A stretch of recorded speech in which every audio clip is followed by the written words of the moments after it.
পারবো স্যার। তুই এত বড় ডায়লগ, পুরো ডায়লগটা ক্যামেরার সামনে বলতে পারবি? হ্যাঁ পারবো, কিন্তু উনি যদি অসন্তুষ্ট হন। তুই বলতে পারবি কিনা সেটা বল।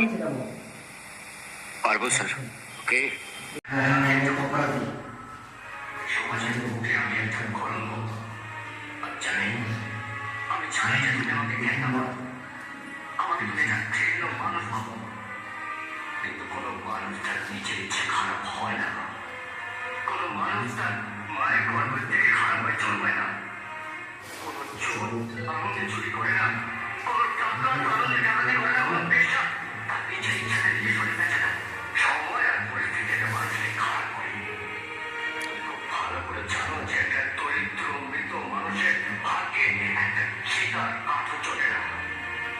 তাই এই পৃথিবী আমাকে একটা জিনিস শিখেছে, গরিব হয়ে জন্মানোটা কোনো অন্যায় নয়, কোনো পাপ নয়, কিন্তু গরিব হয়ে মারা যাও সবচেয়ে বড় অন্যায়, সবচেয়ে বড় পাপ।